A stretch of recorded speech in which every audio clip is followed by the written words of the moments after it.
One of the tenets of Jewish belief, whether you have a share in the world to come or not, you must believe in schar v'onish, reward and punishment. Meaning the world, its value, it's for a purpose with an objective. If you succeed, then you will be rewarded. And if you fail, then there's going to be very bad ramifications and consequences. We're talking about now what's called succeeding and failing. Firstly, you have to believe in God. That's a fundamental. Otherwise, when the person dies, as we said earlier, he goes into the oblivion. Ultimately, he will not be resurrected. He has no share in the world to come, which ultimately is a relation with God.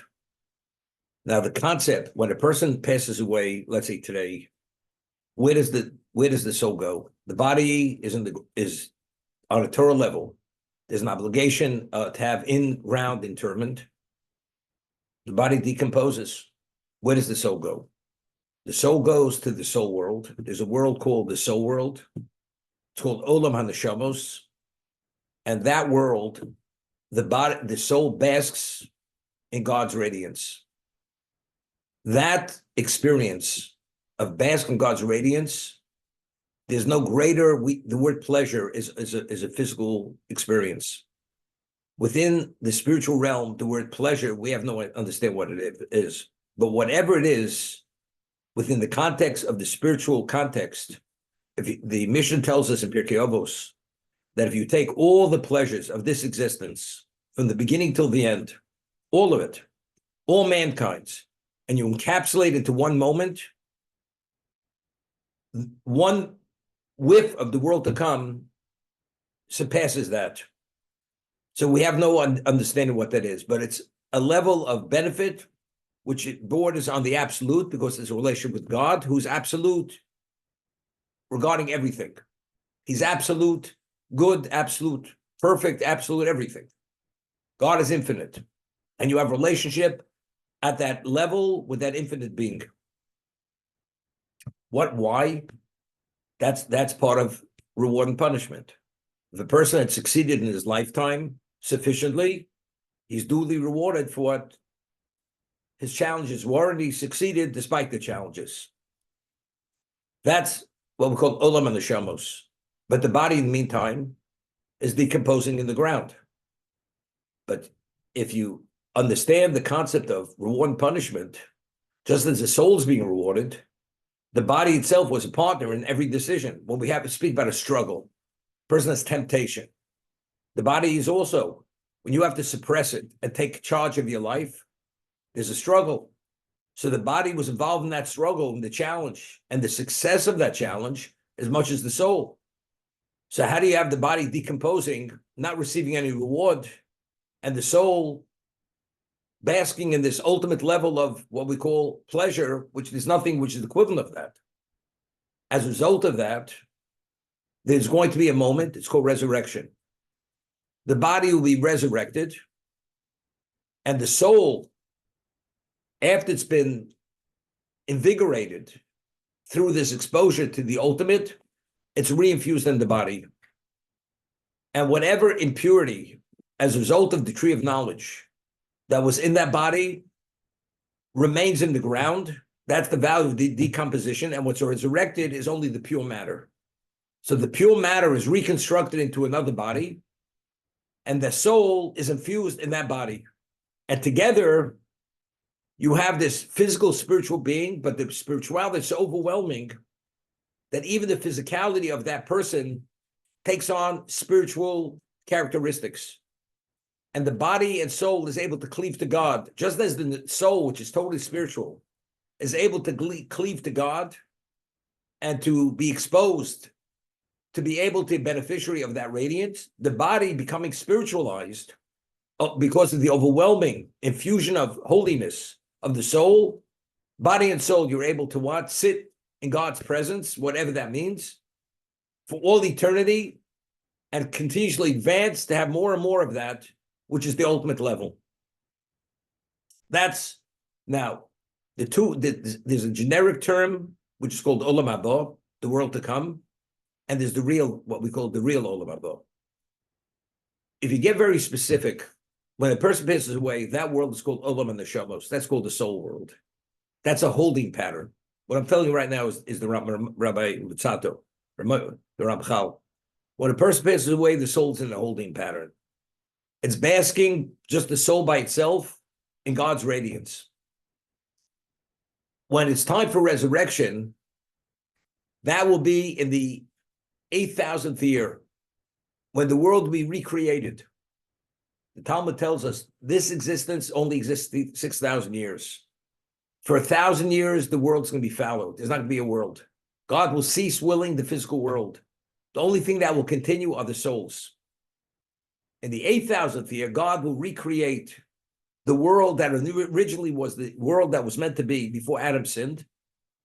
And the soul that's been in this holding pattern for this period of time is reinfused in that body, the new body, and that's the eternal man who's going to be eternal to the end for on an infinite level. That is the true Olam Haba. When we say the world to come, there's this world and there's the world to come. In this sense, God created a world. It was putrefied due to the sin of the tree of knowledge. It will come to an end after 6,000 years. The world will remain fallow for 1,000 years. The 8,000th year, the new world will be created. That's the ultimate Olam Haba. That's the world to come. However, generically, the term Olam Haba is used in terms of when a person passes away, where does the soul go? It goes to the world to come. But in reality, that's not the true meaning of Olam Haba. And this confusion, the Ravid, that's his name is Rav Rambam David, who's the contemporary of Rambam, who asks and says he doesn't understand the Rambam, disagrees with the Rambam. It's only because the Rambam is using a term of Olam Haba for the soul world, and the Ravid understands that the Rambam is speaking about the ultimate world that's only be a soul, and there's no body. So if he cites many sources, there is going to be a body, as we'll discuss in a moment. But the Rambam, when he speaks about Olam Haba, and in this moment, he's speaking about the world, the soul world. He's not speaking about the recreated world, which the soul will be reinfused in this new body, which is pure, that has a capacity to receive this dimension of spirituality. Could you imagine if you go and you have a balloon? It has a certain capacity. It has a capacity to take in so much air. If you fill it beyond that point, it bursts. If the soul is such a mega soul, and the body itself has limitation due to the impurity of the sin, tree of knowledge, that soul cannot be infused in that body. Because the soul now, when it comes to the world to come, becomes a mega soul. Because everything it did in the positive, it expanded to a level, it's beyond the dimension of finite. It's no longer finite. How do you take something that has a characteristic of infinite and put it into a finite body? It's not possible. But when God will recreate the world, it's going to border on the infinite. As a result of you take this soul which borders on the infinite, infusing it in a body that has a capacity to deal with that level of unlimited. Therefore, they're able to create this new composite of the mega soul with this body which has unlimited capacity. You infuse them together. Now the body assumes the characteristics of that soul. That is Olam Haba, that's resurrection, which ultimately will take place in the 8,000th year. Okay, now we're able to read the Rambam. The Rambam is in the 8th chapter, Halacha Beis, number 2. Olam Haba, ein bo guf ugvia. There's no body and there's no physical form. El in the foshos tzadikim bilvad. There's only the souls of the tzadikim. So here the Rambam, he says, what is Olam Haba? No body, no physical form, only the souls of the tzadikim. Below guf, without a body. Kimaloche ashoris, as the angels, as the ministering angels. No body, okay? Hov einbo gvios, veinbo lo achilo velo shtir. Since there's no physical body, therefore there's no eating, there's no drinking. Therefore, all the human needs that a human being needs to accommodate and to maintain his physicality has no relevance to that world to come. Because there's no body, there's no form, therefore there's no eating, there's no drinking, or whatever are the functions of a human being in this world has no relevance to that world. And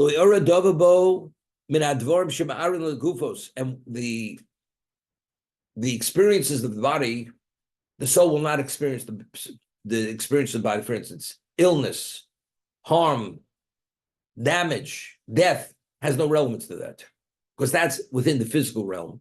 In the spiritual realm, that has no relevance.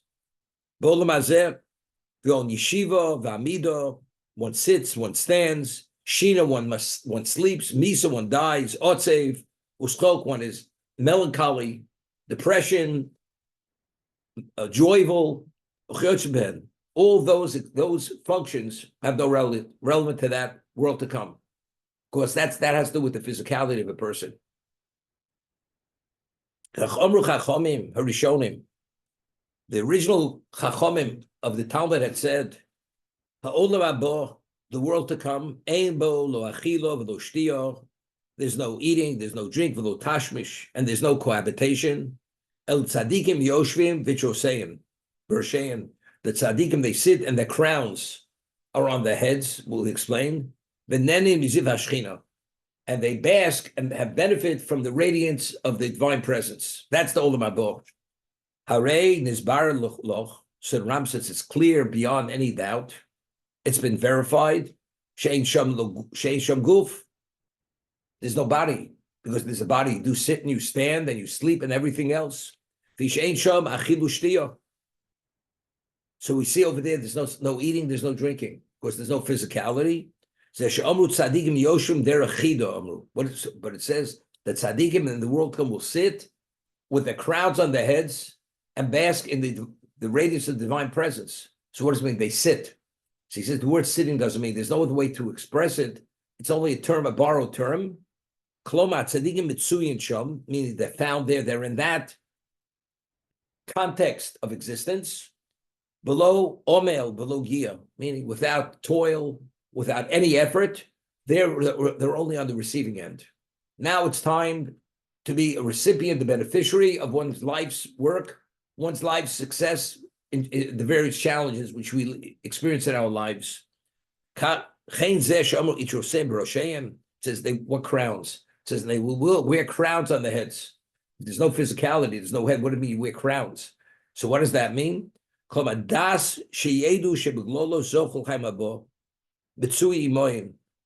Meaning they will have an understanding at that level, the value of all their levels of accomplishments in their lifetime, and why they merited this unlimited level of what? Of benefit. To have a relationship with the source of everything, which is Hashem, via Torah shelhen kinyan. And that's the crown we're speaking about. The crown, a person is crowned, it's referring to his level of understanding. As it says, Shlomo Itril Imo. It's the crown which his mother had given. He was endowed through his mother to be who he was.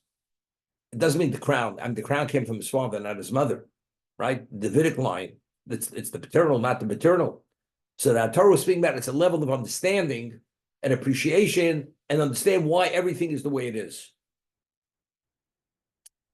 The Talmud tells us in one location that when a person dies, a person will shed tears like a river, unceasing. Why? Because when Hashem presents one's life's record to him,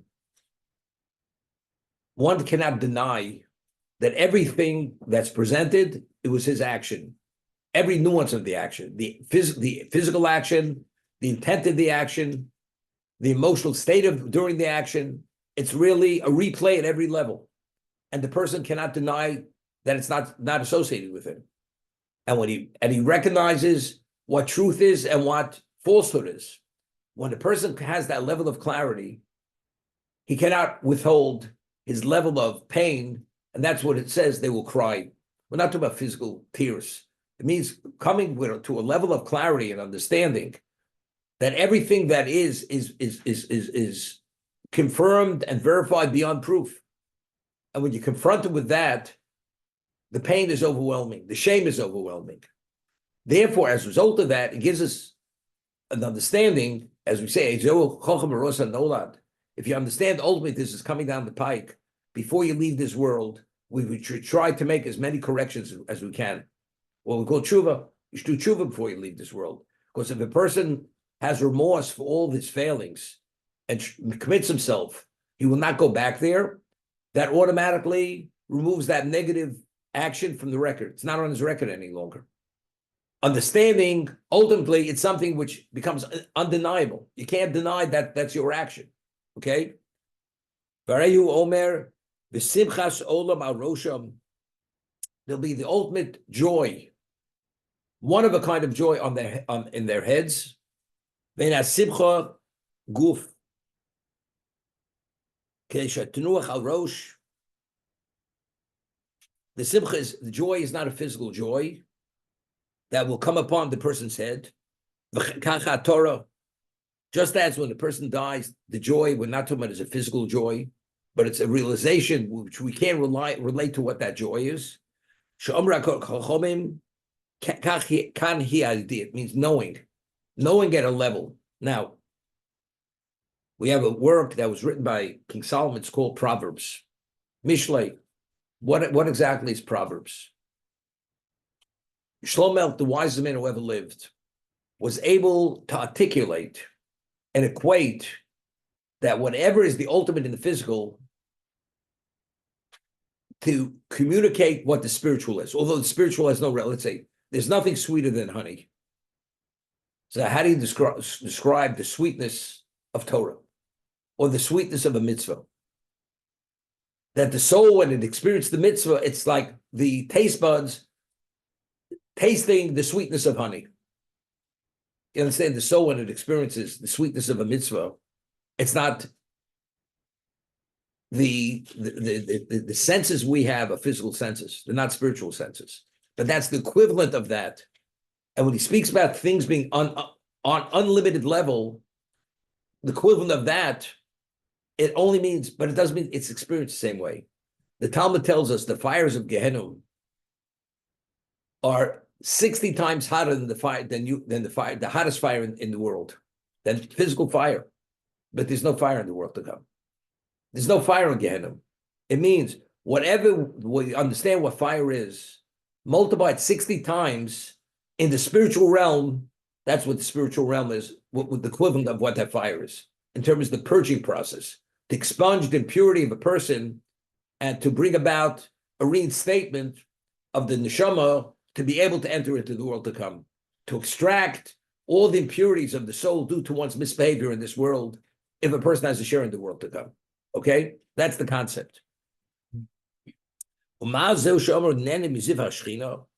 it mean they benefit from the radiance of the divine presence? What is the meaning of those words? They're able to come upon, to know, and to grasp and comprehend the truthfulness of God. Yodim, which is not possible to know in the physical realm. The physical, we are limitation. As physicality is finite, our understanding is finite.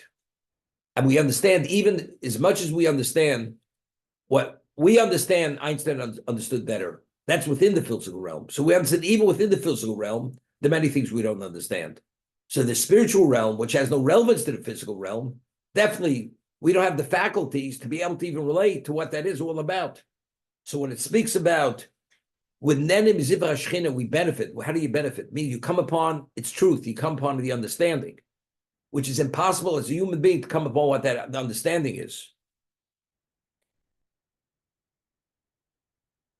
Mash'ein Yodim Vein Beguf, which is impossible to know when you're in your body.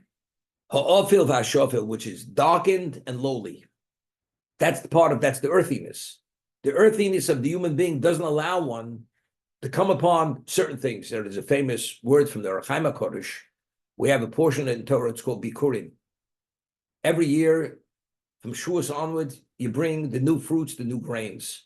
And you have to bring a gift to the temple, to the Beis HaMikdash, and you give it to the Kohen, and he waves it, and you make a declaration. It's a declaration of appreciation for all that God did for us. He gave us the land, there's the produce from the land. Then it says, V'somachto, and you will rejoice. So on an illusory level, the Bikurim are referring to the Torah itself.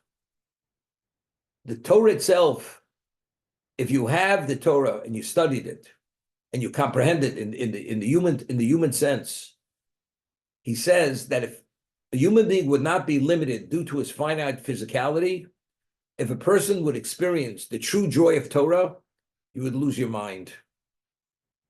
You would lose your mind. It's like a person is given an injection, infusion of something, and the person doesn't have a capacity to be able to contain whatever's put into his body. Person takes multiple amounts of medication. It's beyond the body's capacity. Like, it's a known fact that a person drinks alcohol, it depends what his body mass is. If he has a larger body mass, the alcohol is distributed in the larger. So for that person to be affected negatively, he needs more alcohol. A person who has a small body mass, so the body, everything is gauged based on the capacity of the body mass. Within the human context, because we're finite, we cannot even relate and process what the Torah is. But if you'd be able to truly relate to what it is, the level of pleasure and joy it's like we'd go berserk. We'd lose our minds from it. But because we have limitation, it's like you're about to explode, burst. The world to come, it's unlimited capacity because they were dealing with the soul. And then eventually when the body's reinfused and the soul's reinfused in the body has unlimited capacity. As a result of that, you're able to come upon truths, which in this existence, you can't come upon those truths.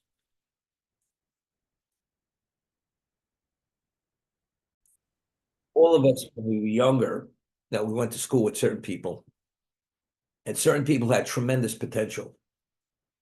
But rather than acting on their potential, going to school, becoming educated, they took the easy way out, and they pursue certain level of education. Whether it was going to law school, going to medical school, getting an MBA, whatever it was. And they barely finished college. It was a pass-fail grading system because they didn't want to really apply themselves.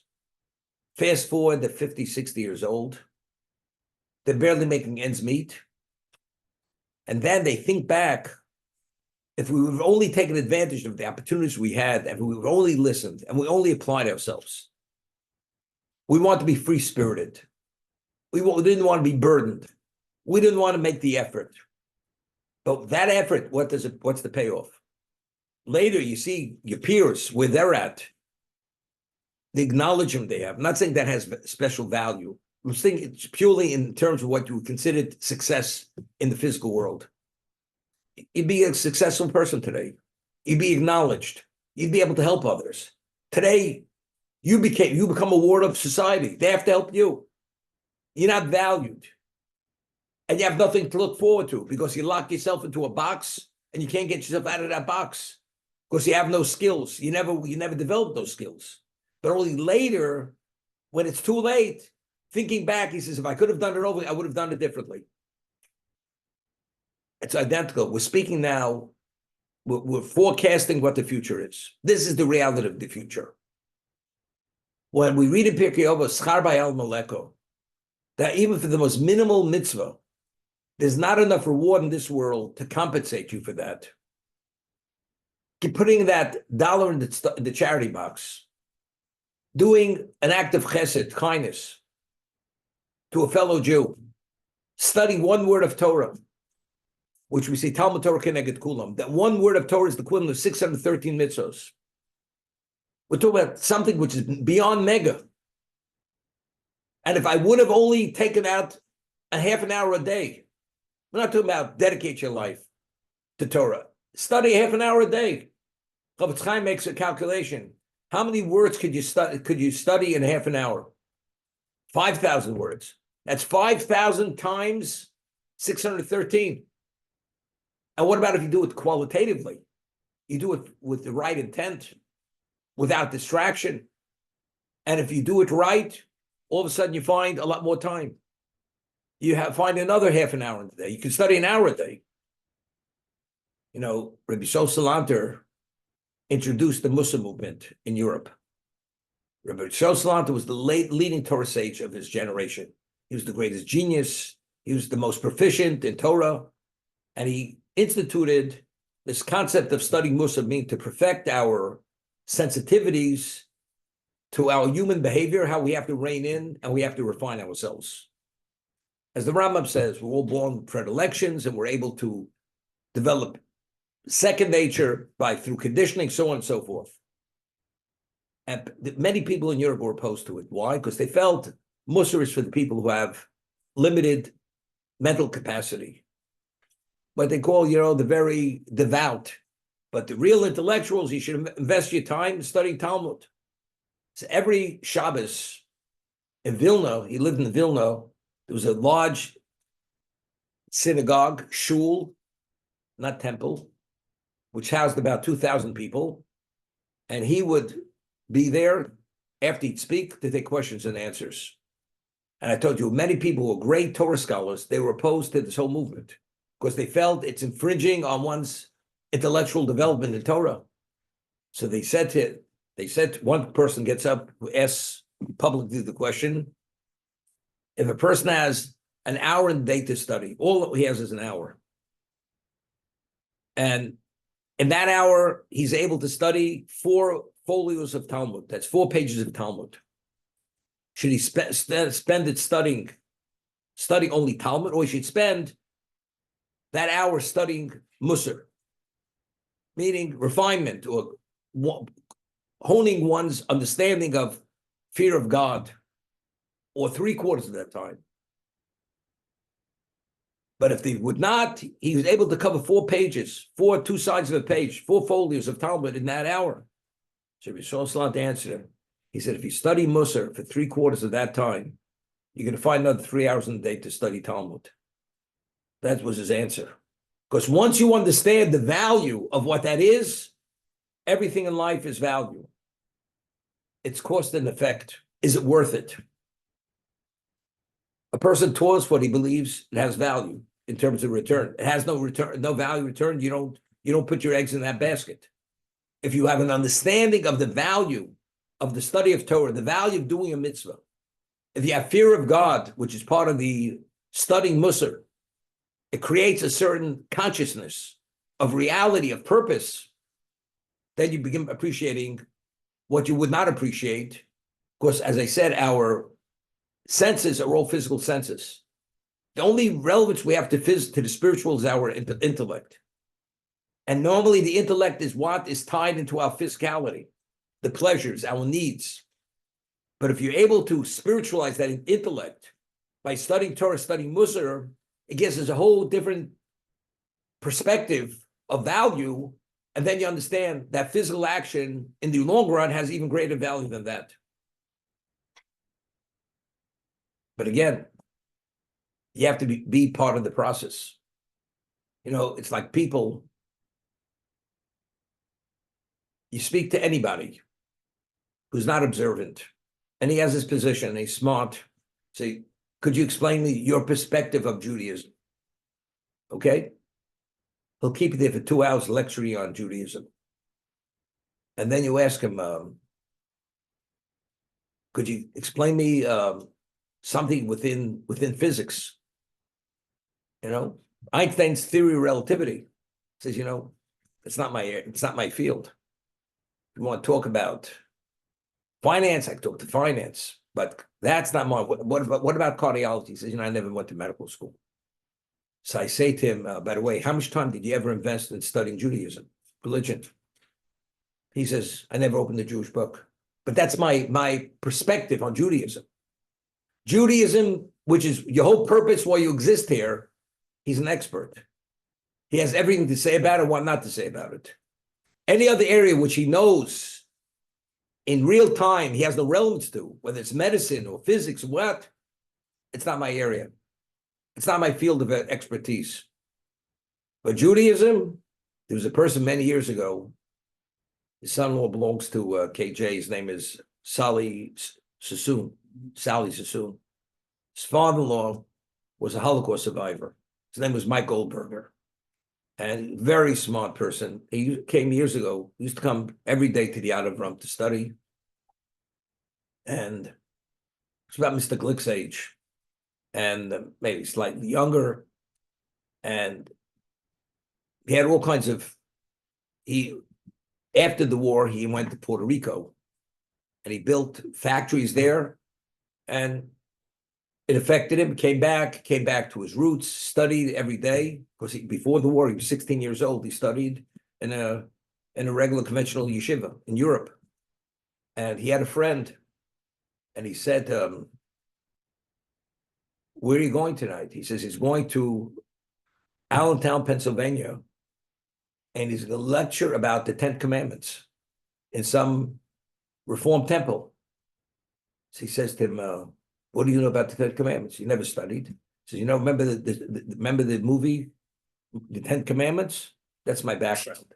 So he says, "Where do you have the chutzpah? Not knowing anything, and these people don't know, and that's the basis that you can lecture on the 10 Commandments." You understand? What people feel, that qualifies them because they saw the movie, therefore they're qualified to lecture on 10 Commandments. And if you watch whatever it is, the movies on an operating room, whatever they're called, whatever these shows were, you're an expert in what? In how to do surgery or medicine, prescribe. Because you understand, you're not a fool. But here, what is it? It's whatever you think it is. That's what it is. But you realize it's not going to get you through the gate. When you go through that gate, you have to have the real thing.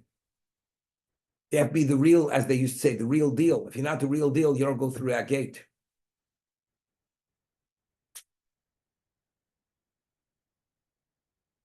So the Rambam says it's levels of understanding. The world comes levels of understanding. The mind is everything. The crowd's in one's head. You come upon certain understandings, which in the human existence you can't understand. Because I said, within the finite, you cannot understand. You cannot have any realms to the infinite. Only what God says. It's like you take a pill.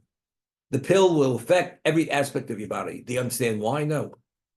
But if the pill has a certain recommendation or credibility, because the medical association endorses it, whatever it is, let's say an antibiotic, so you rely on that. So you say, well, the pharmacologies, the pharmaceuticals, they have a vested interest. You can't trust them. Okay, you can't trust them. But God, you can trust. God came to us at Sinai and says, and we understood He's the creator. He's the totality of all existence. And He gave us His script. He says, you do this, you have the ultimate. You don't do this, you lose it all. That's our credibility. It's a whole different level of credibility. Nobody's pulling the wool over our eyes. You want to put your head in the sand? That's your prerogative. You want to go south rather than north? That's your prerogative. There's an expression we used to say, he's pig-headed. People don't learn from their mistakes. You make a mistake once, you learn from it. You don't, but at least after twice, learn from it. How many times could you get burnt and you keep go back for more? No, it's like a person's in a ring and his opponent, the first round, he beats the living daylights out of him, where barely he could see straight. He goes in for a second round. He's going to get himself killed. But if he has no brains, as they say, which he won't have many brains when his opponent finishes with him, he's going to beat out his brains. But people don't understand. And you talk yourself blue in your face to try to convince him or to encourage him. They say, sir, we have no time for this. We have more important things to do.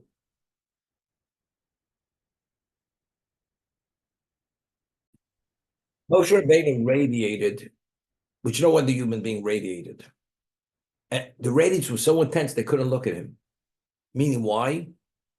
The radiance came from his soul. The body, because it was so spiritualized, it was like opaque. Therefore, the radiance of the soul actually penetrated his physicality. Multiply that unlimited times in the world to come. That body is going to be so spiritualized. Here, this is even Moshe Rabbeinu had to pass away. That means he still had traces of the tree of knowledge in him, and the body could not contain the radiance of the soul. So the body that's going to be resurrected, which is not going to have any of that impurity, It's gonna be literally like transparent. And it has every ability and capacity to absorb that spirituality of that soul. So it will become totally it'll become a spiritual function, although it's physical. It'll be a spiritual function.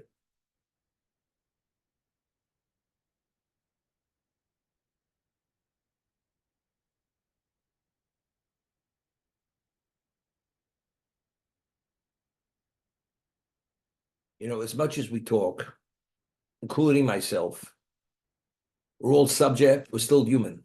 We still have many inclinations. We all possess the evil inclination, everyone in his own capacity. Whether many whisperings in our ears, he may whisper different things in different people's ears, but he knows exactly what to say to turn the apple cart, to tilt it. And rather than going up, it goes down. We deal with gravity in this world. It's always tends to go down. Water does not run upstream, runs downstream. That's the way it is. And we're all subject, but unless we are able to engage in the spiritual process, which is the Torah, the Talmud tells, Barasi Yetzer Barasi Torah Tavlin, I created that evil inclination. But what's the antidote to it?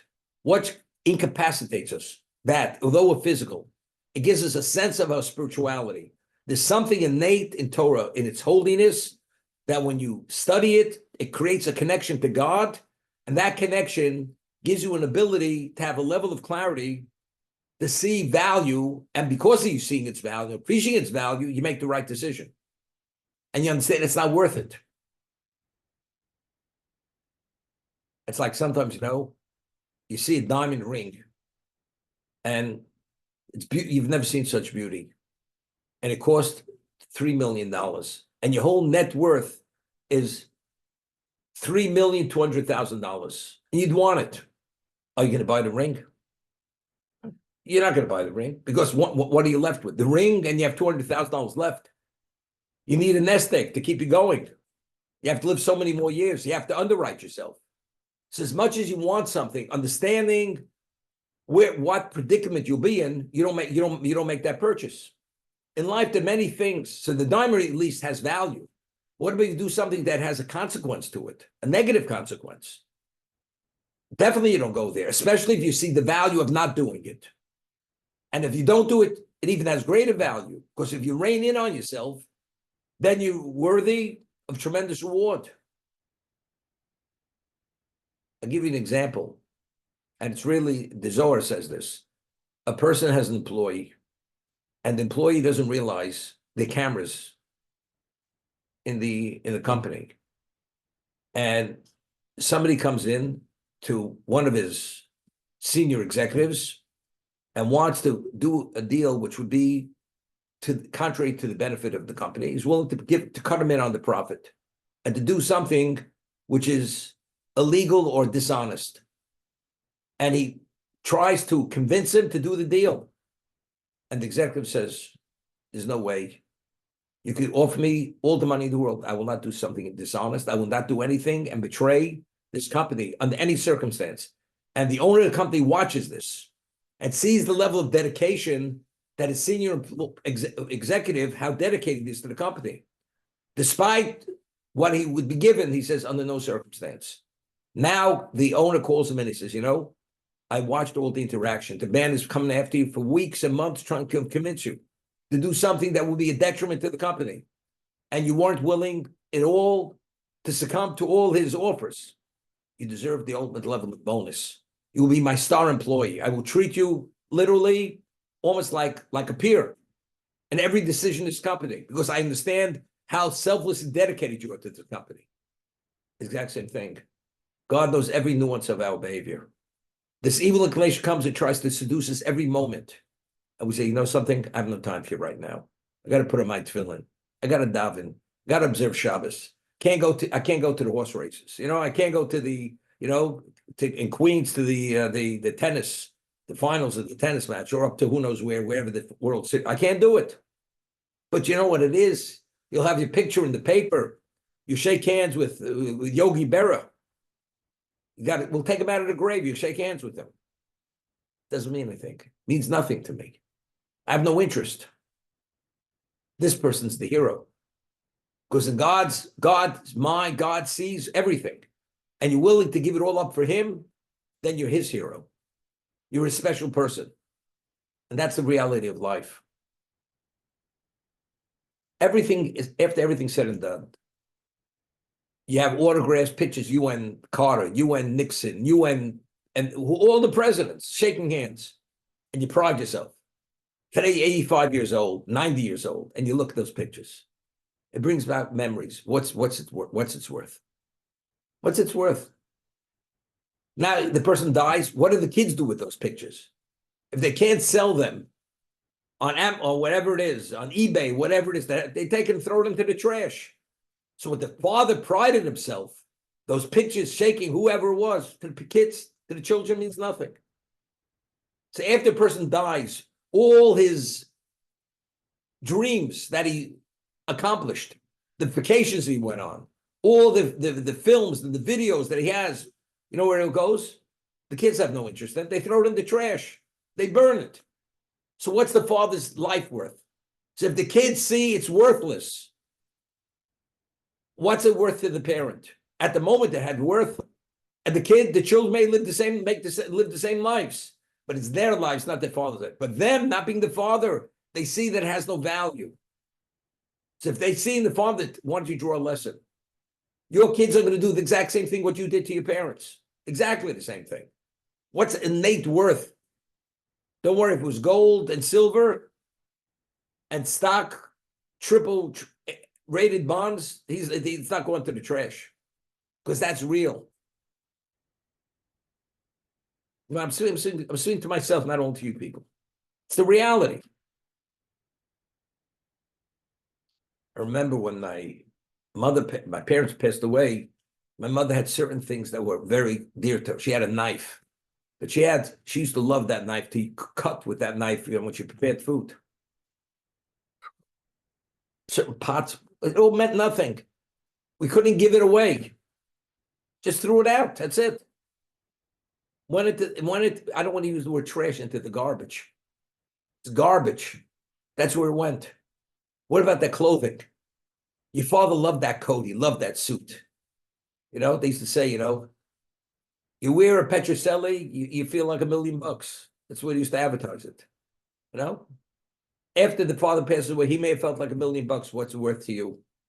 Just taking up room in the closet. You want to sell the apartment, you have to clean out the apartment. All goes into the dumpster. That's where it all goes. Maybe Goodwill Industries. Somebody in South America will be wearing that suit. Who knows who? They sell per pound. They sell the clothing. There was a person. His father was the king of Poland. His name was Prince Potocki. Potocki was his name. Gentile. And he was the only son of the king of Poland. And he had an interest in Judaism. This was in the late 1700s. And in Europe, if a Christian would convert to Judaism, it was punishable by death. The prince of the king of Poland was the heir to inherit all Poland, everything, all the properties. He was the only heir. He was the only child. He says to his father, he'd like to travel the world. His father didn't know what that meant. His father said, sure, go travel as much as he was his only child. He'd like to see him every day. He says he'd like to take off 6 months to travel the world. He goes and he goes to study Judaism in Holland. Holland was a free zone. You weren't under the dominion of the church. And he studied Judaism there with a rabbi, and he converted. And after 6 months, they didn't know where he was. The king didn't know where he was, his son. And his son was a genius. And eventually, on the QT, he came to Vilna Gaon. He studied with the Vilna Gaon. And the Vilna Gaon advised him on many things. and he became a very advanced level of a Jew. He was a convert. In Europe, there was an order. It was called the Franciscan Order. It was a very rabid, extreme order, and they put out a warrant for him that if he be found, he's going to be burned to death. He's going to be killed because they heard he converted to Judaism, and his father was on his deathbed. He was not there when his father passed away, but he was there. But now it's up for grabs because the prince now is a Jew. He's subject to the death penalty. They're going to burn him. Somehow, somebody, and he was hiding, living in some village somewhere. He looked like a Jew, wearing peasant's clothing, had a beard, had side locks. But somebody, a Jew, got upset with him, and he said he divulged where he was, got back, he was arrested. And when he was arrested, they told him, normally we put you to death, but if you will publicly denounce Judaism and return to your original belief, you could have the throne back.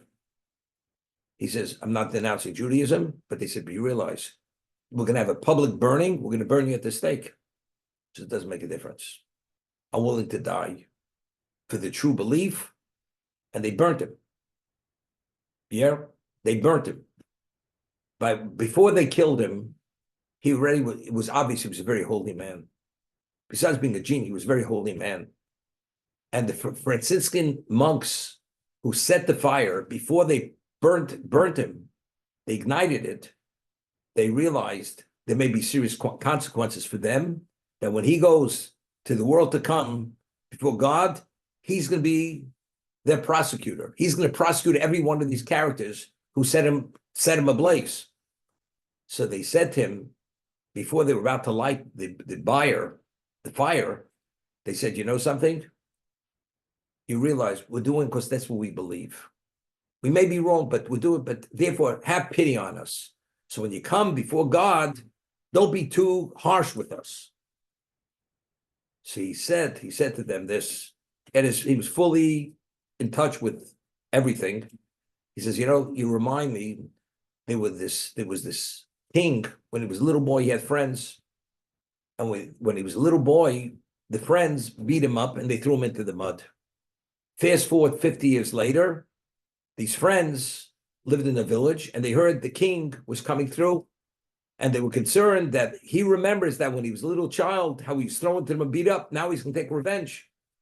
So they preempted the king before he came. They threw themselves before him on the ground and they begged forgiveness. Don't you remember, we were the boys, we threw you into the mud and we this and that? He says, you know something? At this point in my life, I have more important things to think about. That information you've given me is so unimportant, I wouldn't waste my time to even think about it. So he said to these Franciscan monks, when I'm going to be there, I'm going to be so immersed in holiness, I won't have a moment time even to think about you people. What you did to me, it makes nothing. You people are meaningless. You have no value whatsoever. Therefore, I will not be the one to speak negatively about you. God does what he wants, but I will not be the one. That's what he told them. When we come to the world to come, my mother, my father, my grandmother, it's going to be at a level of experience of awareness and clarity. We have no idea what it is. The focus is going to be one focus, to bask in God's and understanding of truth. And it's a level of pleasure. As I said, if you encapsulate all the pleasure of existence from beginning to end, one moment of the world to come is more than that. So can I explain to you what it is, what our focus is going to be, what we're going to be aware of? Everything becomes irrelevant when you deal with that context of level of understanding. That's what I'm saying.